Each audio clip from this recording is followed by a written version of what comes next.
Another incident that took place. There was a man. His name is Qazman. Qazman.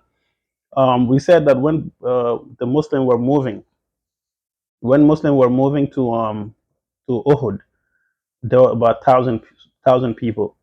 But Abdullah ibn Ubay ibn Salul, the head of hypocrite, he was able to convince 300 out of 1,000. He was able to convince 300 not to go because he said, if Prophet would not listen to us, why would I have to listen to him and follow him to the Uhud? We're not going. So he was able to convince 300 soldiers. So among these 300, there was a man among them. His name is Khuzman. He was a hypocrite man. So when he came to the Medina, and the woman in Medina started rebuking him and mocking him. Look at you. You call yourself a man. All the men are in Uhud. They're fighting the enemies, but you're here with the woman as a, you're here like a little old lady. So they're mocking him. He couldn't take that. So he decided to put on his armor. He's going back to the war, to Uhud. So when he's going to Uhud, he's not going as a Muslim. He's not going to defend Islam. He's going for, to defend his ego, to show the woman in Medina that he is a real man. He is a really great warrior. That was his only objective. So when he come to Uhud, he started fighting. He was killing the Quraysh, the disbelievers, left and right. And one Sahaba came to Prophet ﷺ, he said, "Wow, I saw Khuzman. He's killing people left and right. Wow, what a warrior." And Prophet said, "Huwa finnar," he is in hellfire. And the man was amazed. He said, "How's that even possible?" So this man said, "I decided to follow Khuzman." And to a point that Khuzman was killing people a lot. Then an arrow, someone throw arrows at him, and the arrow just scratch his body and make it just a little injury. And he started screaming and yelling and crying out of pain. He could not bear the pain. He could not bear the pain. So he kept crying and crying and screaming. And to a point he couldn't support it. So he decided to take his own sword, put the bottoms down and the sharp side up, and he put his stomach on top of the sharp sword and he jumped on it. So meaning the sword pierced his stomach all the way up to the back. So he literally committed suicide. Why? Because of the little pain that he got from the scratch of arrow. And the Sahaba came back to Prophet. He said, "I just saw Khuzman commit suicide." And Prophet said, "I told you, huwa finnar," because he was not fighting for Allah. He was not fighting for Islam. He was fighting for his own ego, and he was an hypocrite. Allahu Akbar. And another incident that took place in Uhud, there was another man. His name was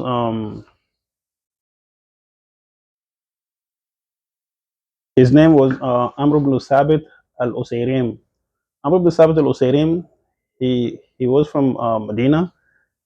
He was not a Muslim, nor he was a hypocrite. So he was not a Muslim, but because of few people in Medina, they did not embrace Islam, but yet they don't do anything shady against Islam. So he was one of them. He was not a Muslim yet.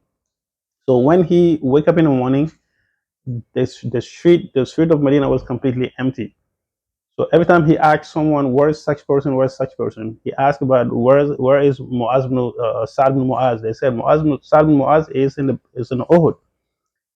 Every man he asked about, they said they went to Uhud. So he said, maybe this must be a truth.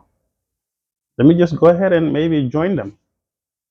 So before he left, he told his family, "I'm going to go to Uhud. If I don't come back, give all my belongings, everything that belongs to me, give it to the Prophet Muhammad Sallallahu Alaihi Wasallam."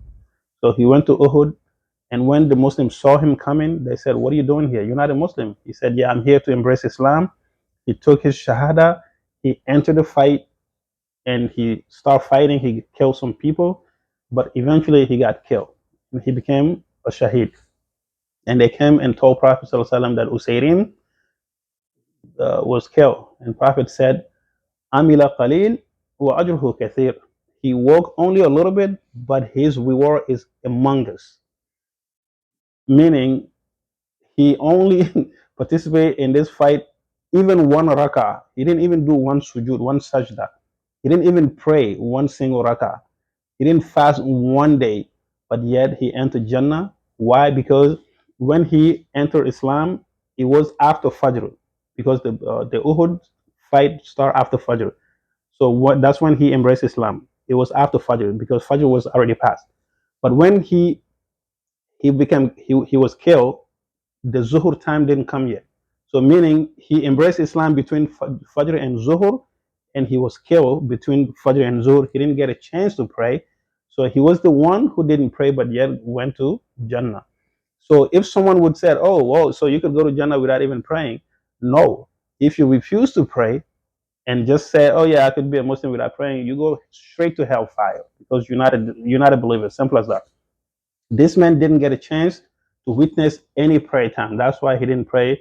That's why he was killed before the prayer time. That's why.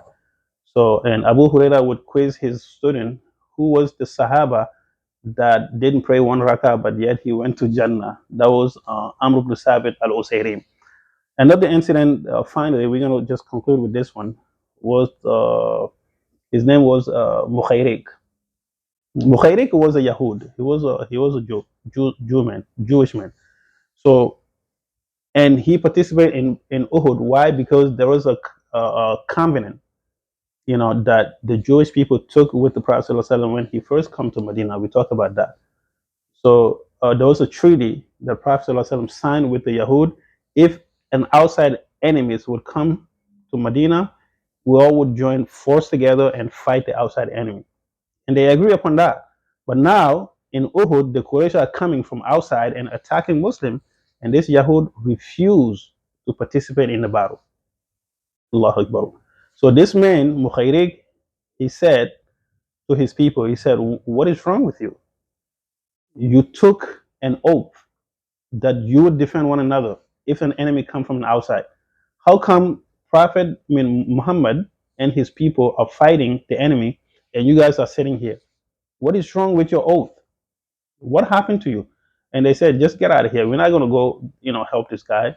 We don't even believe in his prophethood. What makes you think he's a prophet? We don't believe in him. So let him just go ahead. They're going to get rid of him. And Mukhayriq was so upset. He said, what is wrong with you? Why don't you obey your own word? And then they said, well, as a matter of fact, today is Saturday. So we're not even allowed to do anything on Saturday because Jewish people, they don't, they don't fight. They don't go to battles on Saturday. They don't do it. They have so many things they don't do on Saturday, except they stay indoor and they do worship. And they use that as an excuse to say, oh well, it's today's Saturday, we can't even go. And the Mukhayriq said, you know what? There's no Sabbath for you, meaning no Saturday for you. And he decided to join the Uhud battle and fight with Prophet ﷺ. And Prophet ﷺ said, Mukhayriq khayru Yahud. He said Mukhayriq is the best of Yahud because he fulfilled his promise. He fulfilled his promise with the Muslim. Some historian would say Mukhayriq became Muslim when he joined Uhud. He took Shahada and then he became martyr. He became Shahid.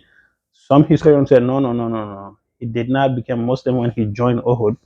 He was simply there to honor the treaty they took with the Prophet ﷺ. He was there just to honor. That's what Prophet ﷺ praised him by saying, Mukhayriq khayru Yahud. Mukhayriq is the best of Yahud because he fulfilled his promise, the promise between them and the Muslim. So, inshallah, we are going to wrap up here.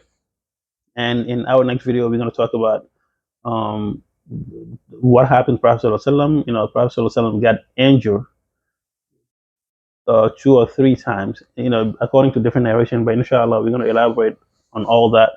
So Prophet got injured in Uhud, and those who injured him, we're going to talk about it. How he got injured, and then what happened after that. Inshallah, we're going to talk about it in our next video. أقول قولي هذا وأستغفر الله لي ولكم ولسائر المسلمين من كل ذنب فاستغفروه إنه هو الغفور الرحيم. ربنا آتنا في الدنيا حسنة وفي الآخرة حسنة وقنا عذاب النار. ربنا لا تزغ قلوبنا بعد إذ هديتنا وهب لنا من لدنك رحمة إنك أنت الوهاب. سبحان ربك رب العزة عما يصفون، والسلام على المرسلين، والحمد لله رب العالمين. السلام عليكم ورحمة الله وبركاته.